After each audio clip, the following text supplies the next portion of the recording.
أعوذ بالله من الشيطان الرجيم بسم الله الرحمن الرحيم أفرأيت الذي كفر بآياتنا وقال لأوتين مالا وولدا أطلع الغيب أم اتخذ عند الرحمن عهدا كلا سنكتب ما يقول ونمد له من العذاب مدا ونرثه ما يقول ويأتينا فردا واتخذوا من دون الله آلهة ليكونوا لهم عزا كلا سيكفرون بعبادتهم ويكونون عليهم ضدا ألم تر أنا أرسلنا الشياطين على الكافرين تؤزهم أزا فلا تعجل عليهم إنما نعد لهم عدا يوم نحشر المتقين إلى الرحمن وفدا ونسوق المجرمين إلى جهنم بردا لا يملكون الشفاعة إلا من اتخذ عند الرحمن عهدا۔ کیا آپ نے اس شخص کو دیکھا جس نے ہماری آیتوں کا انکار کیا اور یہ کہتا ہے کہ مجھے وہاں بھی مال اور اولاد دیے جائیں گے؟ اللہ فرماتے ہیں، کیا اس نے غیب کو جھانک کر دیکھ لیا ہے یا اس نے رحمان سے کوئی عہد کیا ہے؟ ہرگز ایسا نہیں ہے، جیسا وہ کہہ رہا ہے ایسا ہرگز نہیں ہے۔ اور جو باتیں وہ کہہ رہا ہے ہم اسے بھی لکھ کر رکھیں گے اور اس کے لیے ہم عذاب کو بڑھاتے رہیں گے، اور اولاد اور مال کے ملنے کی جو باتیں کر رہا ہے، اس کے پاس جو کچھ مال اولاد ہے ہم تو اس کی بھی وارث ہو جائیں گے اور وہ ہمارے پاس تنے تنہا آئے گا۔ اور لوگوں نے اللہ کو چھوڑ کر دوسرے معبود اس لیے تجویز کیے تاکہ وہ ان کے لیے عزت کی چیز بن جائے۔ اللہ تعالیٰ فرماتے ہیں ہرگز ایسا نہیں ہے،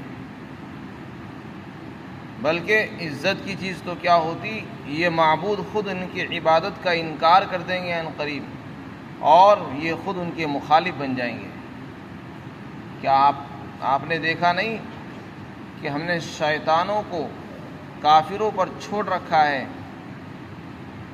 جو انہیں ابھارتے رہتے ہیں، لہذا آپ ان کے بارے میں جلدی مت کیجیے۔ ہم ان کے لیے ان کے اعمالوں کو گن رہے ہیں، اور اس دن کو یاد کرو جس دن ہم متقی لوگوں کو رحمان کی طرف مہمان بنا کر جمع کریں گے اور ہم مجرم لوگوں کو جہنم کی طرف اس حال میں ہکا کر لائیں گے کہ وہ پیاسے ہوں گے،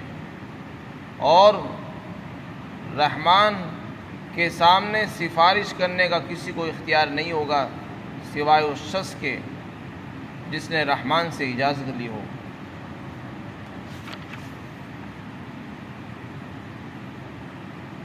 حضرت خباب بن ارت رضی اللہ تعالی عنہ ایک صحابی ہیں،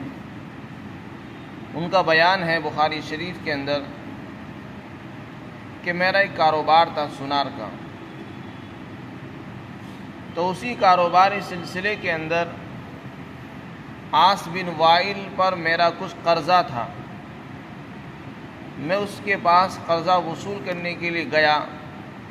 تو اس نے کہا کہ میں تمہارا قرض اس وقت تک ادا نہیں کروں گا جب تک تم محمد صلی اللہ علیہ وسلم کی نبوت کا انکار نہ کر دو۔ حضرت خباب فرماتے ہیں میں نے کہا کہ میں محمد الرسول اللہ کی نبوت کا انکار نہیں کر سکتا چاہے تو مر جائے، اور مر کر دوبارہ زندہ ہو جائے تب بھی انکار نہیں کروں گا۔ وہ کہنے لگا کیا میں مرنے کے بعد دوبارہ زندہ کیا جاؤں گا؟ حضرت خباب نے فرمایا کہ ہاں، ہمارا یہ عقیدہ ہے کہ ہم مریں گے، مرنے کے بعد دوبارہ ہم اٹھائے جائیں گے۔ کہنے لگا اچھا ٹھیک ہے، بس تمہارا قرض میں وہیں ادا کر دوں گا، مرنے کے بعد جب زندہ ہوں گا وہیں تمہارا قرض دے دوں گا۔ اس کا یہ کہنا قرض کی ادائیگی کے لیے نہیں تھا، بلکہ آخرت کا مذاق اڑانے کے لیے اس نے یہ بات کہی، کیونکہ اس کا عقیدہ نہیں تھا کہ آخرت بھی کوئی چیز ہے، قیامت کو وہ نہیں مانتا تھا، دوبارہ زندہ ہونے کا وہ یقین نہیں رکھتا تھا، کیونکہ وہ مشرک تھا۔ تو اس نے بطور مذاق یہ کہا کہ جب مسلمان یہ عقیدہ رکھتے ہیں تو لہذا جب دوبارہ اٹھیں گے جب یہ زندہ ہم دوبارہ قرض ادا کر دیں گے۔ صاحب روح المعانی لکھتے ہیں کہ بہت سے صحابہ کے قرضے تھے اس کے پاس، انہوں نے اس سے تقاضے کیے تو اس نے سب کو یہی جواب دیا کہ تم لوگ یہ کہتے ہو کہ ہمیں جنت کے اندر سونا بھی ہوگا، چاندی ہوگی، ریشم بھی ہوگا، سب کچھ ہوگا، وہاں پھل بھی ہوں گے۔ صحابہ نے فرمایا کہ ہاں ہمارا عقیدہ ہے۔ تو اس نے ان کو بھی وہی جوابات دیے کہ بس وہاں پہنچ کر تو مجھے بھی سب کچھ ملے گا جیسے تمہیں ملے گا، جب مجھے یہاں سب کچھ ملا ہوا ہے، مال بھی میرے پاس ہے، اولاد بھی ہے، وہاں میرے پاس مال بھی ہوگا، اولاد بھی ہوگی، تو تمہارے قرضے میں وہی ادا کر دوں گا۔ تو اس کا یہ کہنا در حقیقت مذاق تھا، ایمان کا اس نے مذاق اڑایا، مسلمانوں کے عقیدے کا استہزاء کیا اس نے کہ نہ تو وہ آخرت ہوگی نہ میں تمہارے قرضے دوں گا۔ در حقیقت یہ ایک بہانہ تھا اور اس نے اس بہانے کو مسلمانوں کے استہزاء کی شکل میں پیش کیا۔ اس پر یہ آیت شریفہ نازل ہوئی اور اس میں اللہ رب العزت نے اس کے عقیدے کی، اس کے خیال کی تردید فرمائی،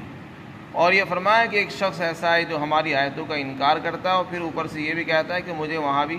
بہت کچھ دیا جائے گا، مال بھی ملے گا، اولاد بھی دی جائے گی مرنے کے بعد۔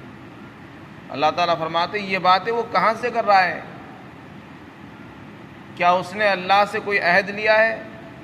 یا اللہ سے اس نے کوئی وعدہ کر رکھا ہے جس کی بنیاد پر اس نے یہ بات کہی کہ مجھے وہاں پہنچ کر مال ملے گا یا اولاد ملے گی؟ یا اس نے غیب کی چیزوں کو جھانک کر دیکھ لیا ہے؟ غیب تو وہ چیز ہے جس کا کسی کو پتہ نہیں سوائے اللہ کے، یعنی جو چیزیں اللہ نے پردہ غیب کے اندر چھپا رکھی ہیں،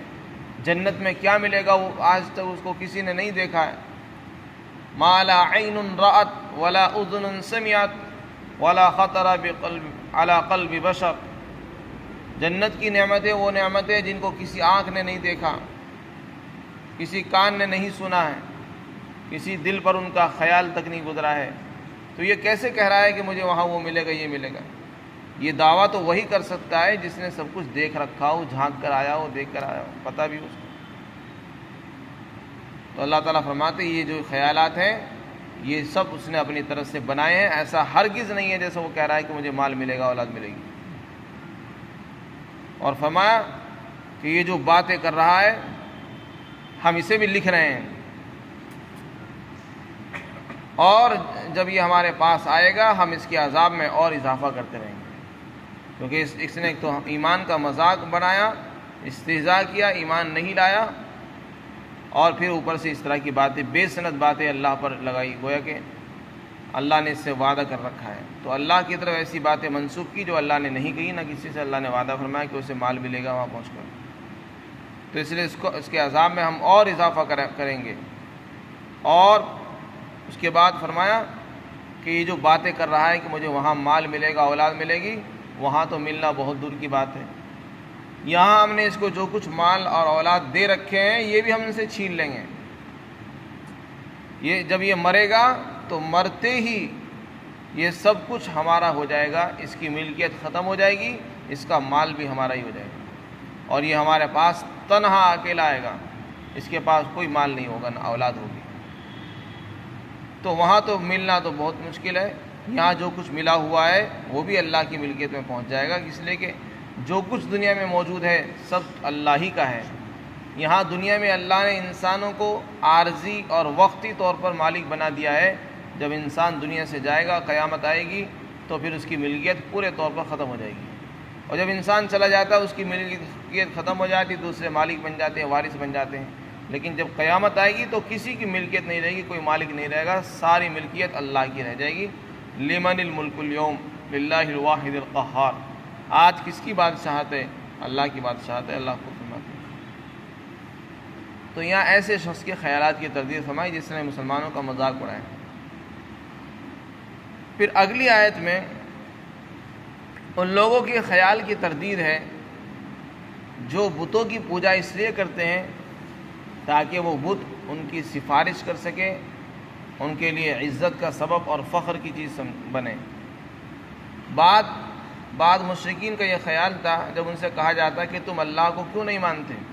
بتوں کی دیوی دیوتاؤں کی پوجا کیوں کرتے ہو تم لوگ، ان کو منع کیا جاتا ہے کہ یہ پتھر ہیں، بے جان ہیں، نہ تمہاری بات سنتے ہیں، نہ تکلیف کو دور کر سکتے ہیں، نہ نفع پہنچا سکتے ہیں، یہ مکھی تو اٹھا نہیں سکتے، اپنے اوپر سے مکھی کو بیٹھی ہوئی کو ہٹا نہیں سکتے، تمہاری مصیبت کو کیسے دور کر دیں گے، اتنے بے جان سے تم مدد طلب کرتے ہو۔ تو وہ کہتے تھے اصل میں بات یہ ہے کہ ہم تو مانتے تو اللہ ہی کو ہیں، لیکن ہم ان کی پوجا اس لیے کرتے ہیں کہ یہ آخرت میں مرنے کے بعد ہماری سفارش کریں گے اور یہ ہمارے لیے عزت اور فخر کی چیز بن جائیں گے۔ جیسے کہ ابو سفیان نے احد کی لڑائی میں کہا تھا، جب احد کی لڑائی میں وہ جانے لگا تو اس نے کہا لنا عزا ولا عزا لکم، عزا ان کے معبود کا نام تھا، بدھ کا نام تھا، تو کہنے لگا ہمارے لیے تو عزا ہے، مسلمانوں تمہارا کوئی عزا نہیں ہے۔ تو اللہ کے رسول نے فرمایا صحابہ سے ان کو جواب دو اور کہو اللہ مولانا ولا مولا لکم، اللہ ہمارا مولا مددگار ہے، تمہارا کوئی مددگار نہیں ہے۔ تو اس کی بات سے پتہ چلتا ہے کہ وہ اپنے معبودوں پر فخر کرتے تھے اور ان کو عزت کی چیز سمجھتے تھے، اس لیے اس کا نام عزا رکھا تھا کہ وہ گویا کہ عزت دیتا ہے ان کو، فخر کرتے تھے ان پر، تو اس نے بطور فخر کی یہ بات کہی تھی۔ تو یہاں پر اللہ رب العزت نے ارشاد فرمایا یہ معبود نہ عزت دینے والے ہیں اور نہ سفارش کریں گے، سفارش تو بہت دور کی بات ہے۔ جو لوگ آج ان کے پیچھے پڑے ہوئے ہیں، ان کی پوجا کر رہے ہیں، کل کو یہ ان کی پوجا کا ہی انکار کر دیں گے کہ ہماری عبادت کسی نے نہیں کی تھی، بلکہ خود ان کے مخالف اور دشمن بن جائیں گے اسی دن قیامت کے دن۔ سفارش تو بہت دور کی بات ہے۔ تو آج یہ لوگ دھوکے میں ہیں، آج وہ معبود بے جان ہیں، ان کے اندر زبان نہیں ہے، اس لیے وہ بولتے نہیں، نہ منع کرتے ہیں، لوگ سمجھتے ہیں کہ یہ ہمارے معبود ہیں۔ اللہ تعالیٰ قیامت کے دن ایسے معبودوں کو زبان عطا فرمائے گا اور وہ بولیں گے اور وہ کہیں گے کہ اے باری تعالیٰ انہوں نے ہماری عبادت نہیں کی تھی، نہ ہم نے ان کو حکم دیا تھا، اور ہم نہیں جانتے انہوں نے ہماری عبادت کی نہیں کی ہے، کیونکہ ہم جانتے ہی نہیں تھے، اور ان کے مخالف بن جائیں گے اور ان کی عبادت کا انکار کر بیٹھیں گے۔ فرمایا اور بہت سے لوگ اللہ کو چھوڑ کر دوسرے معبود انہوں نے اپنا لیے ہیں، وہ اس لیے اپنائے تاکہ وہ ان کے لیے عزت کی چیز بن جائے۔ تو اللہ تعالیٰ فرماتے ہیں بتوں کی پوجا اگر کوئی اس خیال سے کرتا ہے کہ اس بتوں کے ذریعے اس کو عزت ملے گی، سفارش کریں گے، بری مشکل وقت میں ان کا ساتھ دیں گے، ایسا یہ خیال بالکل غلط ہے، ایسا ہرگز نہیں ہے۔ مدد تو صرف اللہ کرتا ہے، سفارش بھی اللہ ہی کرے گا، اس کی مرضی اور کے بغیر کوئی سفارش نہیں کر سکتا، نہ کسی کو سفارش کا حق اور اختیار حاصل ہوگا، بلکہ قیامت کے دن جس کو اجازت ملے گی وہی سفارش کر سکتا ہے، بغیر رحمان کی اجازت کے کسی کو حق نہیں ہوگا کسی کی سفارش کر سکے۔ آیت الکرسی کے اندر اللہ نے فرمایا من ذا الذی یشفع عنده الا باذنہ، کون ہے وہ جو سفارش کرے گا رحمان کے پاس مگر اسی کی اجازت سے، جس کو اجازت ملے گی وہی سفارش کر سکتا ہے۔ تو فرمایا کلا، ہرگز ایسا نہیں ہے، یہ معبود خود ان کی عبادت کا انکار کر دیں گے اور یہ ان کے دشمن بن جائیں گے، مخالف بن جائیں گے۔ چنانچہ ایک مقام پر فرمایا وَإِذَا حُشِرَ النَّاسُ كَانُوا لَهُمْ أَعْدَاءُ وَكَانُوا بِعِبَادَتِهِمْ كَافِرِينَ، جب لوگوں کو جمع کیا جائے گا میدان حشر کے اندر تو ان کے معبود، ان کے دیوی دیوتا جن کی وہ پتھروں کی پوجا کرتے تھے وہ ان کے دشمن بن جائیں گے اور ان کی عبادت کا انکار کر دیں گے، ہمیں نہیں معلوم کہ انہوں نے ہماری عبادت کی نہیں، یعنی ساری زندگی جن کی وہ عبادت کرتے رہے وہ ایک سیکنڈ کے اندر ان کی عبادت کا انکار کر دیں گے، ہمیں معلوم نہیں کہ انہوں نے ہماری عبادت کی، نہ ہم نے ان کو کہا تھا۔ تو اس وقت یہ بیچ میں کھڑے رہ جائیں گے اور اس وقت سوائے افسوس کو کچھ نہیں ہو سکے گا۔ اس لیے عقل مندی کا تقاضا یہ ہے کہ آدمی اپنی عقل کا صحیح استعمال کرے اور اپنے رب کو پہچانے۔ پھر آگے اللہ رب العزت نے ارشاد فرمایا کہ یہ لوگ کافر اور مشرک پتھروں کو کیوں پوجتے ہیں، حالانکہ عقل ان کے پاس بھی ہے، ہمارے پاس بھی ہے، ہماری بات سمجھ میں آ رہی ہے، ان کی بات سمجھ میں کیوں نہیں آ رہی ہے؟ تو بات اصل یہ ہے اللہ تعالیٰ نے ان کو صلاحیت دی تھی، انہوں نے اپنی صلاحیت کا صحیح استعمال نہیں کیا، اس لیے اللہ نے دلوں پر پردے ڈال دیے۔ دلوں پر تالے پڑے ہوئے ہیں، کانوں پر پردے پڑے ہوئے ہیں، اندر جو صلاحیت تھی حق اور باطل کو پہچاننے کی، صحیح اور غلط کے اندر فرق کرنے کی جو صلاحیت اللہ نے دی تھی وہ اندر سے چھین لی گئی ہے، اور جب وہ چھین لی گئی ہے تو اب ان کو سچ نظر نہیں آتا، نہ غلط نظر آتا ہے، نہ وہ غلط کو غلط کہہ سکتے ہیں، نہ صحیح کو صحیح کہہ سکتے ہیں۔ اور دوسرے اوپر سے اللہ نے ان پر شیطانوں کو مسلط کر دیا ہے، شیاطین ان کو گناہوں پر ابھارتے رہتے ہیں، بتوں کی پوجا پر ابھارتے ہیں، اس لیے ان کو ہدایت نہیں مل پاتی۔ اگر کوئی ان کو سمجھاتا بھی ہے تو ان کی سمجھ میں نہیں آتی، بلکہ وہ اسی کو دشمن اور غلط سمجھتے ہیں۔ تو فرمایا دوسرا سبب یہ بھی ہے کہ ہم نے شیطانوں کو ان کے اوپر چھوڑ رکھا ہے اور وہ انہیں ابھار رہے ہیں، گناہوں پر کرتے ہیں۔ لہذا اے محمد صلی اللہ علیہ وسلم، آپ ان کافروں کے بارے میں عذاب کی جلدی مت کیجیے کہ جلدی سے ان پر عذاب آئے اور جلدی سے ختم ہو جائے، نہیں، ان کو ہم نے چھوڑ رکھا ہے، ان کو مہلت دے رکھی ہے۔ ہم ان کی باتوں کو لکھ رہے ہیں، جو یہ کہتے ہیں وہ بھی لکھتے ہیں، جو کر رہے ہیں وہ بھی لکھتے ہیں۔ اور اس کی دوسری تفسیر یہ ہے کہ ہم ان کے سانس گن رہے ہیں، ہم ان کے دن گن رہے ہیں، ان کے سانس بھی گنے جا رہے ہیں، دن بھی گنے جا رہے ہیں، یعنی ان کا ایک وقت ہے ہمارے پاس، جب وہ وقت پہنچ جائے گا پھر ہم ان کو خود بخود عذاب دے دیں گے، لہذا آپ جلدی مت کیجیے اس کے بارے میں۔ اور پھر آخرت کا ایک منظر بیان کیا، جب میدان حشر میں لوگوں کو لایا جائے گا، قبروں سے لوگ اٹھیں گے، تو مسلمان، ایمان والے، متقی، پرہیزگار، ان کو احترام کے ساتھ، عزت کے ساتھ لایا جائے گا۔ کس طرح لایا جائے گا؟ فرمایا وفدا، ان کو وفد کی شکل میں اکرام اور احترام کے ساتھ مہمان بنا کر لایا جائے گا ان کو۔ اور جو کافر ہیں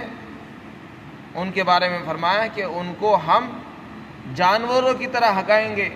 جیسے جانوروں کو ہکایا جاتا ہے، بھگایا جاتا ہے، اس طرح ان کو ہکایا جائے گا، ہانکا جائے گا، پیچھے سے فرشتے ان کو بھگا رہے ہوں گے، ہکا رہے ہوں گے، اور وہ پیاسے ہوں گے۔ ایک تو پیاس لگ رہی ہوگی اور پیچھے سے ان کو ہکایا جا رہا ہوگا، جیسے بالکل جانوروں کے ساتھ جو سلوک کیا جاتا ہے وہ ان کے ساتھ سلوک کیا جائے گا قیامت کے دن۔ تو اس سے بڑی ذلت اور کیا ہو سکتی ہے کہ دنیا میں بھی وہ ذلیل رہے، اور آخرت میں جو سب سے بڑی ذلت ہوگی وہ ان کو سامنا کرنا پڑے گا۔